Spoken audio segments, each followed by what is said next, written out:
मनुस्मृति को लेकर एक महत्वपूर्ण सवाल है, गौरव आपसे पूछना चाहते हैं। पंडित धीरेन्द्र कृष्ण शास्त्री जी, मनुस्मृति को लेकर भी एक विवाद है। पहला तो मेरा आपसे सवाल है कि आप मनुस्मृति को आप कैसे देखते हैं और क्या इसे तो भैया इसी में एक सवाल और मैं जोड़ देता हूं। आप मनुस्मृति को कैसे देखते हैं और क्या इसे हिंदुओं का सामाजिक संविधान कहना चाहिए? देखो, हम तो भैया प्रत्येक ग्रंथ को अच्छी दृष्टि से देखते हैं, प्रत्येक व्यक्ति और व्यक्तित्व को हमेशा पॉजिटिव दृष्टि से देखते हैं। जो चीज ठीक है, वर्तमान समय से उपयुक्त है, उसको हम स्वीकार करते हैं, चाहे वो कुछ भी हो। और जो गलत है उसमें भले ही आप हो या हमारा परिवार हो, हम भैया उसका साथ नहीं देते। तो ये आपको आज दूसरी बात, मनुस्मृति में अभ्रंश हो सकते, समझ की अनेक बातें ऐसी हो सकती जो आपको ठीक ना लगी हो, पर हमारी बात कुछ लोगों को ठीक लगती, कुछ लोगों को नहीं लगती। ये इतने बच्चे बैठे, बहन बैठे, भाई बैठे, कुछ लोग लगा रहे कहां से आ गए बेफिजूलियां, इन्हें सुनने के दिन हम आ गए। कुछ कह रहे हैं चलो कम से कम दर्शन तो हो गए, बहुत अच्छा हुआ, इस बहाने ही कम से कम मिल लिया, ऐसे तो कभी मिल नहीं पाना। तो कुछ ऐसा सोच रहे हैं, कुछ कह रहे हैं भैया बंद करो, अब कहां बकवास लगाए फिर रहे हो।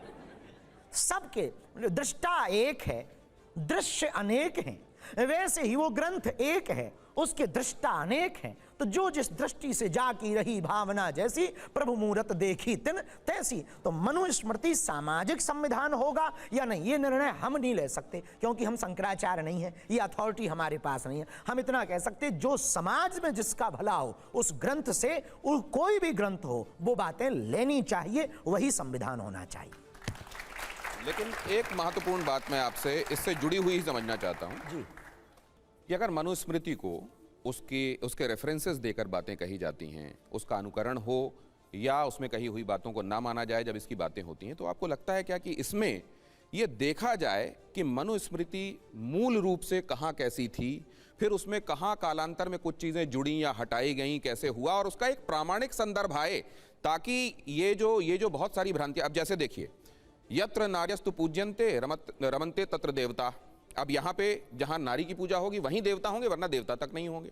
और दूसरी जगह यह है कि नारी को हमेशा अपने पिता पर, अपने भाई पर, अपने पुत्र पर, अपने पति पर आश्रित रहकर जीवन निर्वाह करना चाहिए। तो ये कई सारी चीजें जो हैं इसमें विरोधाभास वाली हैं क्या? अर्थ शब्दा नाम अनेका अर्था।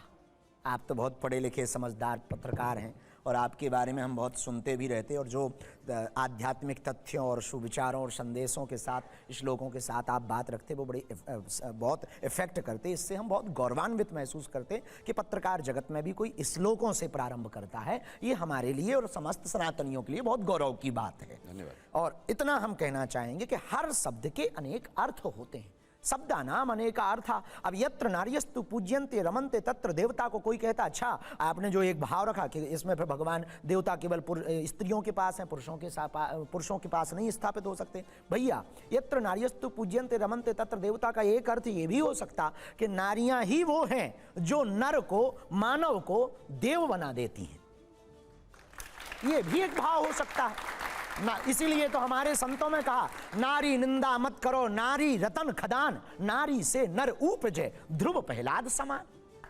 ये भी वर्णन, तो सबके अपने अपने अर्थ हैं, आपने सबके अपने अपने भाव हैं। सबसे पहले तो मैं बहुत धन्यवाद ज्ञापित करता हूं कि आपने किसी महत्वपूर्ण बात को पहचाना, देखा और कहा, और इससे मेरा हौसला बढ़ता है। लेकिन ये बात कही गई संसद में जी, मनुस्मृति का हवाला देकर कही गई जी, और उसमें अध्याय और श्लोक अगर देखे जाएं तो अब जैसे यहाँ पर एक श्लोक है, वो अध्याय 8 है, श्लोक 280, वो कहती है यदि निम्न वर्ण का व्यक्ति उच्च वर्ण के साथ बैठने का प्रयास करे तो उसे दंडित किया जाए। मनुस्मृति अध्याय 10 श्लोक 126, शूद्र को धन संचय नहीं करना चाहिए क्योंकि धनवान होने पर वह ब्राह्मणों के लिए कष्ट का कारण बनता है। देखिए, कालांतर के साथ साथ जब यहाँ मुगलों का, अकबर बाबरों का यहाँ पर साम्राज्य स्थापित हुआ, तो हमारे मंदिरों को छिन्न भिन्न करने के साथ साथ हमारे ग्रंथों को भी छिन्न भिन्न खंडित किया गया प्रायोजित तरीके से। इसमें भी 1% संदेह नहीं। पर वर्तमान समय के शंकराचार्य आदि आचार्य, वर्तमान समय के बड़े बड़े वेदज्ञ महापुरुषों की ये नैतिक जिम्मेवारी अभी बनती है हम सबकी कि वो उन्हीं अशुद्धियों को शुद्धियों में परिवर्तित करके, वो सुधार करके पुनः समाज के सामने प्रस्तुत करना चाहिए।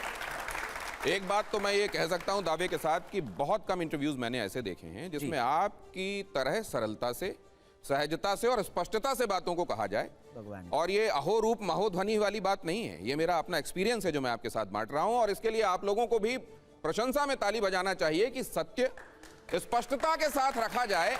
कई बार होता यह है कि जलेबी के घेरे में सत्य का शीरा जो है वो कहीं दूर हो जाता है। आप जलेबी के घेरे में सत्य को भी बनाए रखते हैं, अगर कहीं जलेबी होती भी है तो ये आपके लिए और हमारी तरफ से साधुवाद।